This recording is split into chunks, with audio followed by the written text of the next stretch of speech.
নাহমাদুহু ওয়া নুসাল্লি আলা রাসূলিহিল কারীম, আম্মা বা'দ। গতকালকে ঢাকায় ছিলাম। তো আমাদের বাংলাদেশে যে কয়জন বড় বড় আল্লাহওয়ালা ছিলেন তাদের মধ্যে উল্লেখযোগ্য হলো হযরত হাফিজি হুজুর রহমতুল্লাহ আলাইহি। তো আলহামদুলিল্লাহ ওনার কবর জিয়ারতের তৌফিক হলো। স্বাস্থ্য খুব খারাপ ছিল, তারপরেও যেহেতু ওই এলাকায় ছিলাম তো লম্বা সময় আমি দাঁড়ানো ছিলাম। আমার সাথে আরো লোকজন ছিল, যদি তারা না থাকতো তা আমি আরো আধা ঘন্টা 1 ঘন্টা ওইখানে দাঁড়িয়ে থাকতাম, যদি তারা আমার সাথে না থাকতো। এমন এক শান্তি, এই শান্তি অন্য কোথাও পাওয়া যায় না। সর্বপ্রথম আমি এখানে আসার পর এই জায়গার যিনি বড় হুজুর ছিলেন মুফতি হাবিবুর রহমান সাহেব, তো ওনার কবর জিয়ারত করতে গেছিলাম। তো আমার কাছে লাগছিল যে আমাকে টানতেছেন ভিতর থেকে, কবরের ভিতর থেকে টানতেছেন এমন লাগছিল। হযরত শাহজালাল রহমতুল্লাহ আলাইহি সেখানেও গিয়েছিলাম। বয়ান ছিল সুনামগঞ্জ। তো ফেরার পথে ঢুকলাম, তাও গেট বন্ধ, একদম ভিতরে যাওয়া যায় নাই, পাশাপাশি গেছিলাম। তো এমনই লাগলো যে কেমন যেন টানতেছেন ভিতরে, আর এমন এক শান্তি যেটা অন্য কোথাও নাই। খাবার দাবার, স্ত্রী সন্তান, পোশাক আশাক, টাকা পয়সা, নেতৃত্ব, সব জায়গায় তো কিছু শান্তি আছে। এই শান্তিটা ভিন্ন এক শান্তি। তো ওনারা জীবিত নাই, এই অবস্থায় ওনাদের সোহবতে যদি এই প্রশান্তি পাওয়া যায়, জীবিত থাকা অবস্থায় তাদের সাথে যারা ছিলেন তারা কি শান্তি পাইতেন। তো কোনো কামেল আল্লাহওয়ালা অথবা কোনো কামেল আল্লাহওয়ালার খাদেমদের সোহবতে গেলে অন্তরে শান্তি আসে, এটা পরীক্ষিত। তবে শর্ত হলো মুনাসাবাত, মনের মিল, দিলের মিল, অন্তরে বিদ্বেষ না রাখা। দুনিয়ার কোনো মানুষই ত্রুটি মুক্ত না। আল্লাহ রাসূলের পরে, রাসূলদের পরে, নবী রাসূলদের পরে কেউ ত্রুটি মুক্ত না।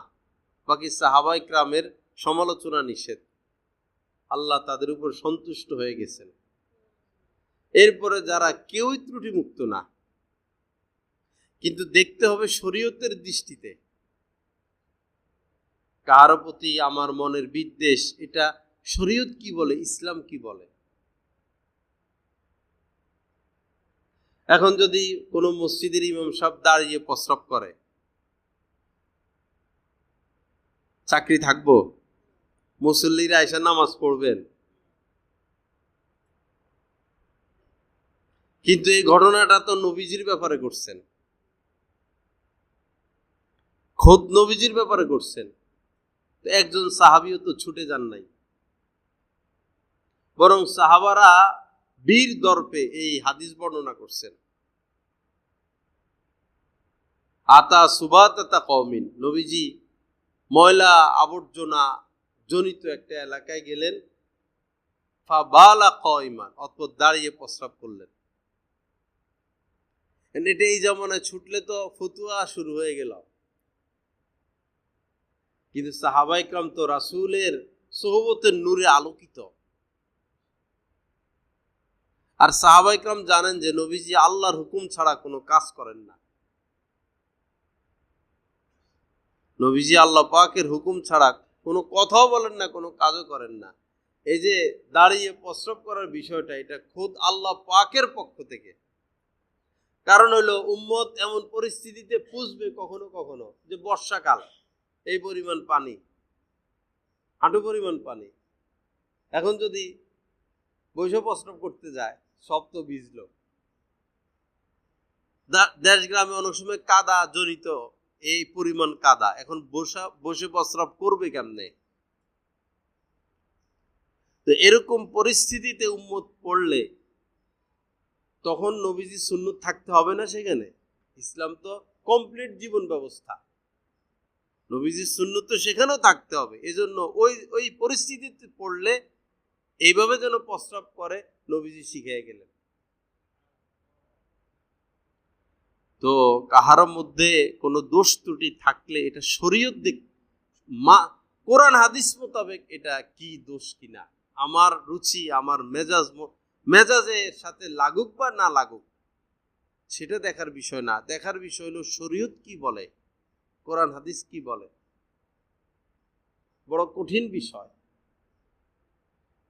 তো আল্লাহ ওয়ালাদের প্রতি মহব্বত রাখা, আস্থা রাখা, এবং আল্লাহ ওয়ালাদের সাথে বসলে, আল্লাহ ওয়ালাদের সাথে সম্পর্ক রাখলে যে শুধু আখেরাত আসবে এমন না, দুনিয়া চমকায়। আজীব কারবার, চেহারা সুন্দর হয়ে যায়, কালা মানুষের সাদা সাদা দেখা যায়, মানে একটা নূর আসে। অপরিষ্কার অপরিচ্ছন্ন এলোমেলো জীবন, অগোছালো জীবন, তার জীবনটা গোছালো হয়। দুনিয়াটা ব্যবহার করা শিখে, দুনিয়াটা ব্যবহার করা শিখতে হয় আল্লাহ ওয়ালাদের সোহবতে গেলে। খানকায় গেলে হযরতের রুমে খানার যে মজা আর খানার যে সিস্টেম, এটা খানকায় না গেলে তো জীবনে শিখতাম না। রমজানে 2 বার আলহামদুলিল্লাহ যাওয়া হয়েছে। তো ঢুকতে হয় ধাক্কা ধাক্কি কইরা, এখানে কে পীর সাহেব, কে শাইখুল হাদিস, কে মুফতি সাহেব, কে কুটিপতি, এই কারবার নাই। ধাক্কা ধাক্কি কইরা যে আগে ঢুকতে পারে হে সিট পায়। আবার পরে অনেকে ঢুকে কিন্তু সিট পায় না, বের হয়ে যেতে হয়।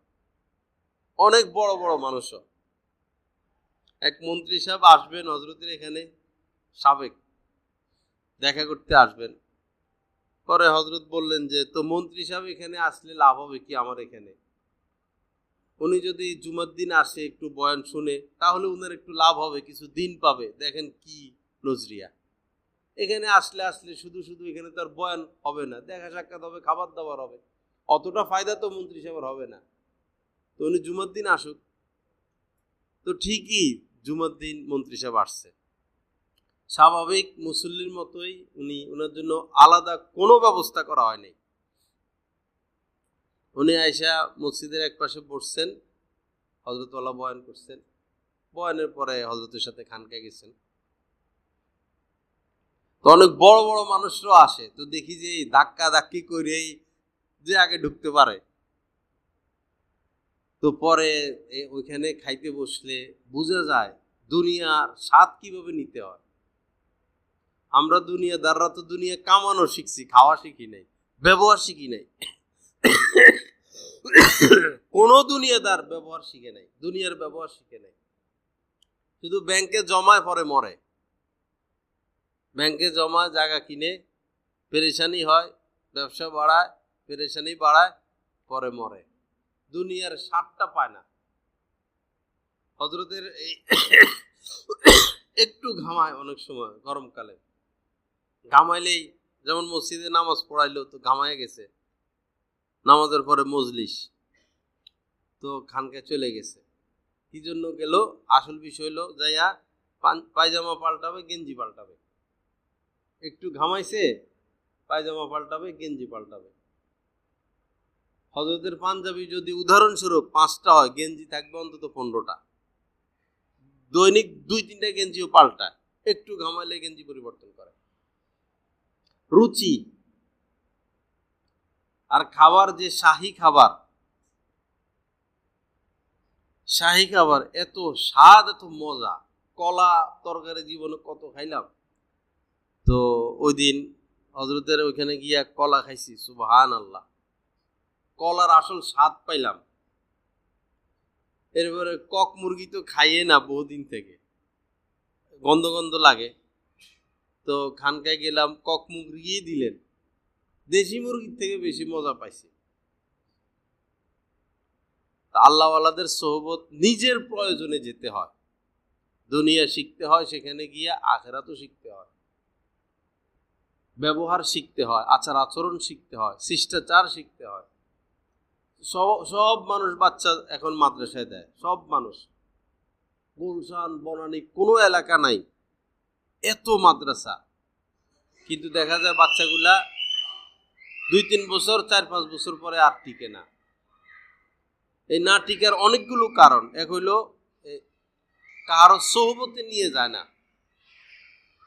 বাচ্চাদেরকে কারো সহবতে নিয়ে যাওয়া, বাচ্চাদেরকেও সহবতে নিয়ে যাওয়া। সাহাবা ইকরাম তাদের বাচ্চাদেরকে নিয়ে আসছেন রাসূলের সহবতে, বাচ্চারাও বসে থাকতো।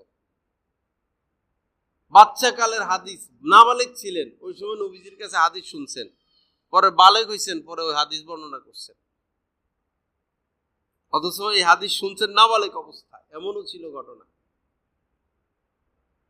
এক হইলো এই বাচ্চা ঝরে যাওয়ার, আরেকটা হলো বাচ্চাটা হেফজের উপযুক্ত না। এই মা বাবার তেড়ামির কারণে লক্ষ লক্ষ বাচ্চা ঝরে যায়। একজন ছেলে সায়েন্স পড়তে পারবে না, তো আপনি তাকে সায়েন্স দিবেন কেন? এটা হার্ড বিষয়। তারা কমার্সে দেন, তাকে আর্টসে দেন, আরো কি কি আছে না, তাকে হাফেজ বানাবে। এখন তার ভিতরে নাই, আপনি কেমনে হাফেজ বানাবেন? আপনি যদি বলেন আমি গাড়ি এটা আকাশে উড়ামো, গাড়ি কি আকাশে উড়বে? আকাশে তো উড়বে বিমান, হেলিকপ্টার। এখন তার ভিতরে নাই সেই জিনিসটা, আল্লাহ সেটা দেন নাই, সেই প্রখর মেধা। আপনি ধাক্কাধাক্কি করে বাচ্চাটাকে শেষ করবেন। প্রতি বছর লক্ষ লক্ষ তালেবে ইলম ঝরে যায়।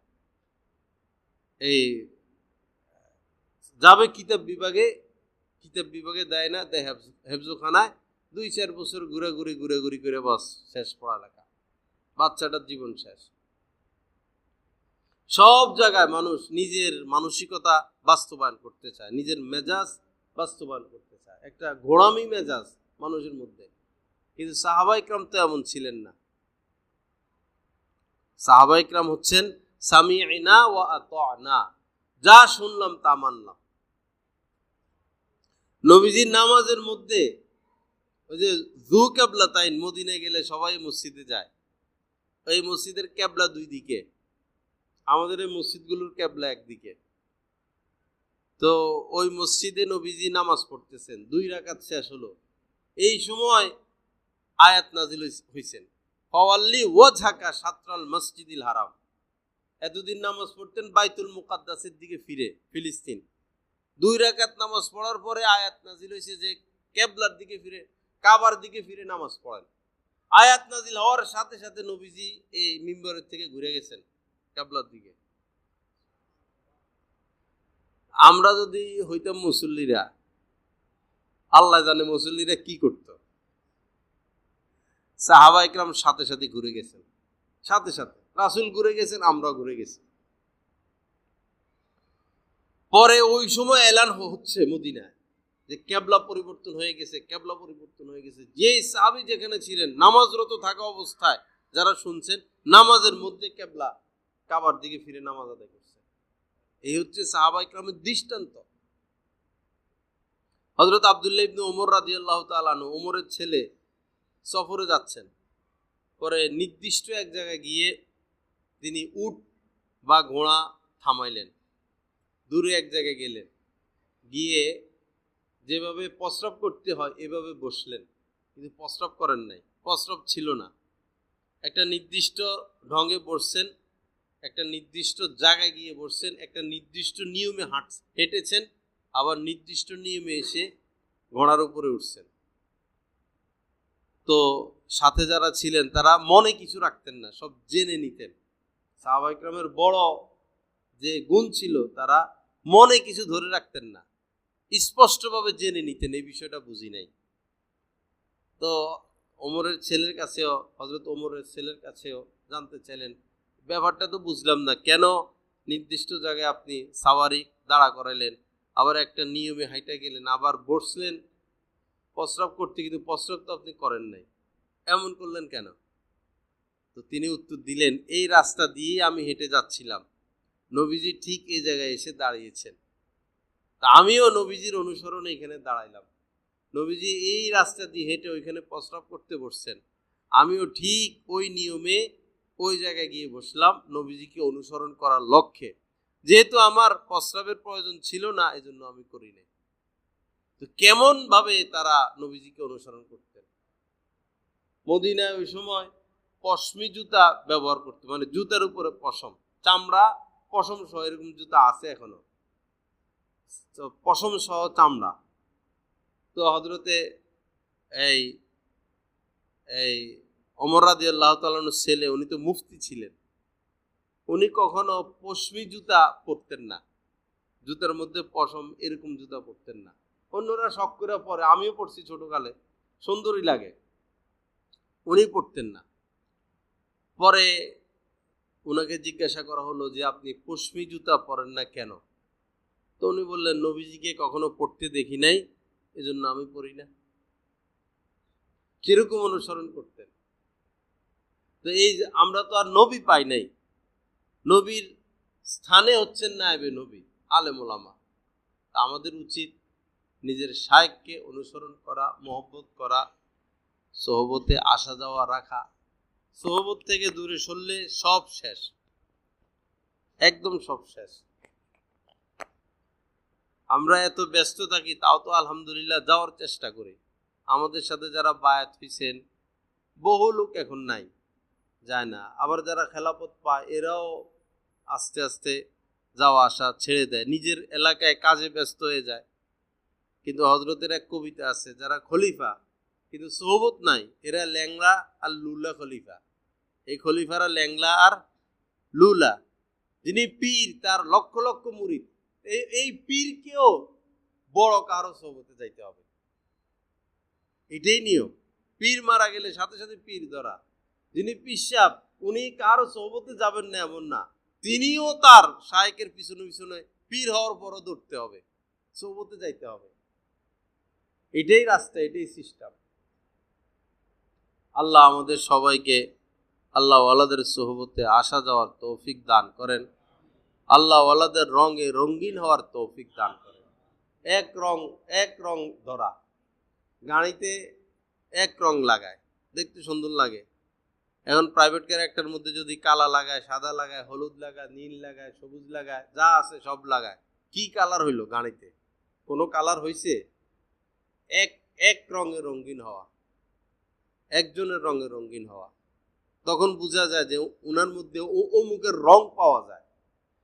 আমরা বিভিন্ন জায়গায় যাই, তো পরিচয় দেওয়া লাগে না, হযরতের সম্মানে আমাদেরকে সম্মান করে। সেই মক্কা মদিনায় গেছি, সেখানেও বিদেশিরা আব্দুল মতিন, ঢাকা আব্দুল মতিন, পোশাক দেখেই এই সম্মান। বাংলাদেশের যে কোনো মাদ্রাসা যাই, যে কোনো বড় মজলিসে যাই, নতুন করে পরিচয় দিতে হয় না, হযরতের পরিচয়ে আমাদেরকে সম্মান করে, ইজ্জত করে। তো এটা সুবিধা হইলো না অসুবিধা হইলো? কত বড় সুবিধা হইলো! রাস্তাঘাটে অনেক সময় থামতে হয়, গাড়ি থামাইলে আইসা মানুষ ইজ্জত করে, সম্মান করে। আমারে কে চিনে? তো ওই বড় একজন মানুষের সাথে সম্পর্ক থাকার কারণেই তো এই ইজ্জতটা, এই সম্মানটা। আলেমরা মজলিসে বসে, বৈরব ভিন্ন, বৈরবে কুলিয়ারচর, বাজিতপুর, ওইদিকের আলেম ওলামা আমাকে গ্রহণ করছে, আর বৈরবের সাধারণ মানুষ গ্রহণ করছে। আমি বাইরে গেলে বড় বড় আলেমরা আমার মজলিসে বসে, সাধারণ মানুষ উঠে গেলেও আলেমরা উঠে না।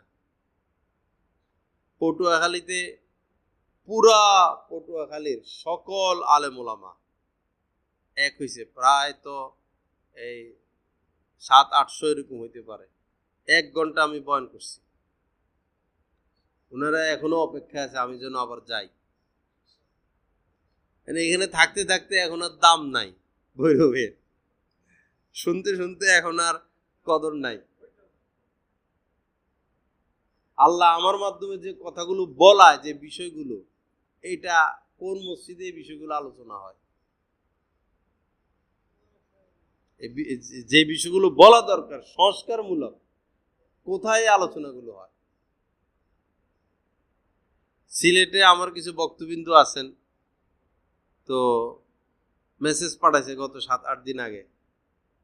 ওনার বক্তব্য এটা যে বাংলাদেশে যে কয়জনের আলেমের বয়ান শুনি আমি, তার মধ্যে আপনার বয়ান শুনি। উনি বললেন যে পুরা সিলেটে আপনার মতো বয়ান করনেওয়ালা একজন মানুষও নাই। একজন আলেমও নাই।